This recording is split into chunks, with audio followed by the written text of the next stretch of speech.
जय शिवराय मित्रांनो अगदी अपेक्षेप्रमाणे भारतीय हवामान विभागाच्या माध्यमातून मान्सून 2025 चं पूर्वानुमान वर्तवण्यात आलेलं आहे आणि याच्याच माध्यमातून राज्यातील शेतकऱ्यांसाठी एक गोड अशी बातमी अपडेट आजच्या व्हिडिओच्या माध्यमातून जाणून घेण्याचा प्रयत्न करणार आहोत, ज्याच्यामध्ये मान्सून कसा राहील, कोणत्या भागामध्ये अतिवृष्टी होऊ शकते, कोणत्या भागामध्ये कमी पाऊस राहण्याची शक्यता आहे, हे सविस्तरपणे समजून घेण्याचा प्रयत्न करणार आहोत।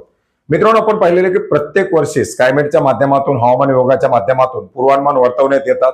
याच्यानंतर मे मध्ये जे काही एक योग्य असा हवामानाचा अंदाज आहे तो वर्तवण्यात येतो आणि एप्रिल आणि मे चे जर अंदाज साम्य जर असेल तर येणाऱ्या काळामध्ये चांगला पाऊस किंवा तशाच प्रकारचं हवामान पुढे आपल्याला पाहायला मिळतं। मित्रांनो, यापूर्वी सुद्धा स्कायमेट वेदर या खासगी संस्थेच्या माध्यमातून देखील हवामानाचा अंदाज वर्तवण्यात आलेला होता। मान्सून 2025 हा शेतकऱ्यासाठी पोषक राहील अशा प्रकारची शक्यता वर्तवण्यात आलेली होती।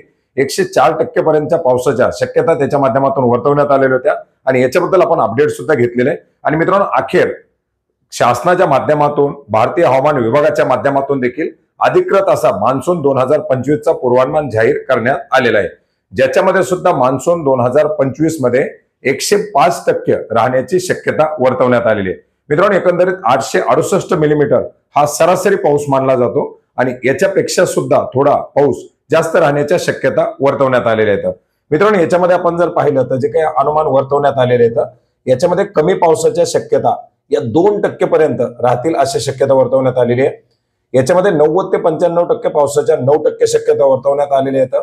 96 ते 104%, ज्याला आपण सरासरी किंवा सामान्य पाऊस म्हणतो, याच्यात 30% शक्यता वर्तवण्यात आलेली आहेत। तर सामान्यपेक्षा जास्त म्हणजे 105 ते 110% पर्यंत पाऊस राहण्याच्या जवळजवळ 33% शक्यता वर्तवण्यात आलेल्या आहेत। याच्यापेक्षा सुद्धा ज्याला आपण अतिवृष्टी म्हणतो, 110% पेक्षा जास्त पाऊस जो म्हणतो, तो पाऊस सुद्धा साधारणपणे 26% राहण्याच्या शक्यता वर्तवण्यात आलेल्या आहेत।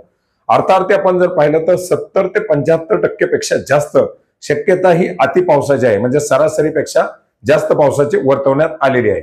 याच्यामध्ये उत्तरी गोलार्धावरती बर्फाचं असलेलं तापमान हे सर्व अभ्यास करून या ठिकाणी माहिती देण्यात आलेली आहे। मित्रांनो, आता पर्टिक्युलर आपण जर महाराष्ट्राचं उदाहरण घेतलं तर महाराष्ट्रामध्ये मान्सूनच्या कालावधीमध्ये मराठवाड्यामध्ये अतिवृष्टीच्या शक्यता वर्तवण्यात आलेल्या आहेत। पूर्व विदर्भातील काही भागामध्ये सुद्धा अतिवृष्टी होऊ शकते। याच्यामध्ये आपण जर पाहिलं तर संपूर्ण महाराष्ट्राचं जर मान्सूनच्या कालावधीमधलं जर चित्र पाहिलं तर जून महिन्यामध्ये थोडासा पाऊस कमी असू शकतो। जुलै आणि ऑगस्ट मध्ये याच्यामध्ये मोठ्या प्रमाणात वाढ होणार आहे। परत सप्टेंबर मध्ये हा पाऊस साधारण होण्याची शक्यता आहे। आता याच्यामध्ये जुलै आणि ऑगस्ट महिन्यामध्ये पाऊस हा महाराष्ट्रामध्ये अतिशय मोठ्या प्रमाणात असण्याची शक्यता आहे। याच्यामध्ये धाराशिव असेल, सोलापूर असेल, बीड असेल, अहिल्यानगर असेल, या जिल्ह्यामध्ये मोठ्या प्रमाणात अतिवृष्टीची शक्यता 2025 मध्ये वर्तवण्यात येत आहे। नागपूरचा काही भाग असेल, वर्ध्याचा काही भाग असेल किंवा बुलढाण्याचा जो काही आपला धुळ्याच्या बाजूचा भाग असेल, या भागामध्ये सुद्धा काही भागामध्ये अतिवृष्टी होण्याच्या शक्यता वर्तवण्यात।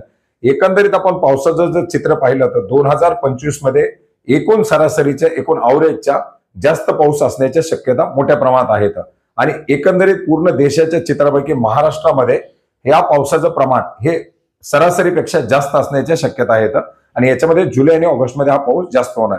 तर अशा प्रकारचे हे पूर्वानुमान या ठिकाणी भारतीय हवामान विभागाच्या माध्यमातून वर्तवण्यात आलेले, स्कायमेटच्या माध्यमातून सुद्धा तशाच प्रकारचे अपडेट देण्यात आलेले आहेत। आणि आता प्रतीक्षा करूयात मे मध्ये येणाऱ्या अंदाजाची। मे मध्ये येणारा अंदाज जर असाच असेल तर हे वर्ष शेतकऱ्यांसाठी सकारात्मक राहील अशा प्रकारचे आपण अपेक्षा करू शकतो। याचबरोबर आता भेडवळच्या सुद्धा भविष्यवाणीकडे सर्वांचं लक्ष लागलेले, ते अपडेट आल्यानंतर ती सुद्धा अपडेट नक्की जाणून घेण्याचा प्रयत्न करणार आहोत। भेटूयात नवीन माहितीसह, नवीन अपडेटसह। धन्यवाद।